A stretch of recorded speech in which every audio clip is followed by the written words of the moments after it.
The alien council chamber was suffused with a chilling silence, broken only by the low, guttural murmurs of the gathered overlords. Their glowing forms shimmered in a cold, otherworldly light, towering over the lone human standing at the center. They had judged him unworthy, fragile, insignificant, a species barely worth acknowledging. Yet, this human had dared to defy them, challenging their authority in ways that none of their countless subjugated species had ever dreamed.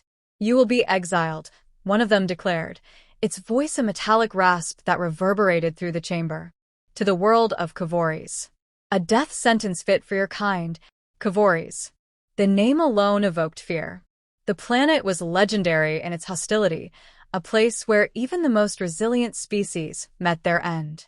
It was a barren, savage wasteland teeming with creatures known only as the beasts. Immense, powerful, and utterly ruthless, they ruled the planet with primal ferocity. Survival was not an option. The human stood motionless, his features obscured by the shadows cast by the alien lights. He didn't plead or protest. The council interpreted his silence as fear. They mocked him, their disdain evident in the chittering laughter that echoed around the chamber. To them, this was not punishment but spectacle, a lesson to humanity about its place in the cosmic order. "Do you understand the terms of your exile?" the overlord asked, the question more rhetorical than genuine. "Yes," came the calm reply. The human's voice was steady, devoid of the desperation they expected. This caught the aliens off guard, though they dismissed it quickly. What was courage to a doomed man but a fleeting delusion? The council decreed the sentence immediately, wasting no time. The human was escorted to a transport vessel, its cold metallic walls reflecting the pitiless nature of his fate.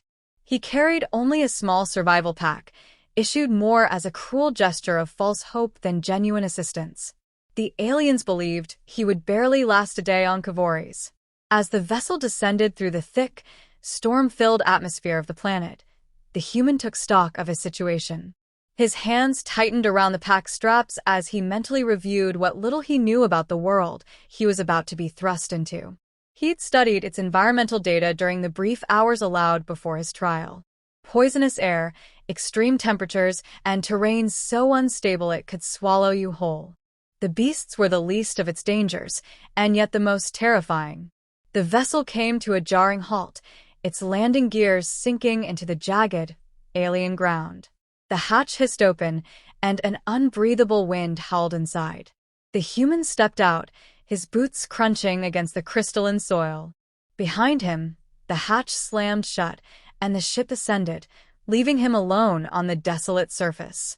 For a brief moment, he stood motionless, letting the reality of his situation wash over him. Then he took a deep breath, activating the mask in his pack to filter the toxic air. "They sent me here to die," he muttered under his breath. "Let's see how they like surprises." The days blurred into each other, each one a test of endurance and cunning. The humans studied the movements of the beasts from a distance, observing their patterns, their habits. They weren't mindless predators as the aliens had described. There was an order to their chaos, a language in their growls and body movements. It wasn't intelligence in the human sense, but it was far from brute instinct. He first encountered the young one by chance. It was trapped, one of its limbs caught in a jagged rock fissure. Its cries echoed through the desolate landscape, loud enough to attract attention from larger predators. The human hesitated, weighing the risks. Saving it would expose him, but leaving it would mean losing an opportunity. The decision came quickly. He approached cautiously, his movements slow and deliberate. The young beast thrashed violently at first, baring rows of sharp teeth in a warning display. He stopped a safe distance away, lowering himself to appear less threatening. Reaching into his pack, he retrieved a small ration, a bland, nutrient-dense bar, and placed it on the ground. Then he waited. Minutes passed like hours. The beast's growls softened into wary huffs.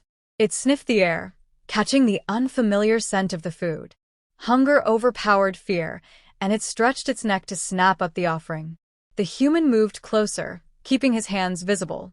Carefully, he assessed the trapped limb. The jagged rock had punctured the thick hide, but the injury wasn't fatal. He used his blade to chip away at the surrounding rock, each movement deliberate and non-threatening. When the beast was free, it scrambled back, hissing in warning. But it didn't run. It watched him, its 6 eyes flickering with something that could only be described as curiosity. The human stepped back, giving it space. The moment stretched between them before the creature finally retreated into the shadows. He thought it was the end of the encounter, but it wasn't. The young beast returned the next day. This time, it didn't growl or hiss. It watched him from a distance, inching closer as he worked on strengthening his shelter.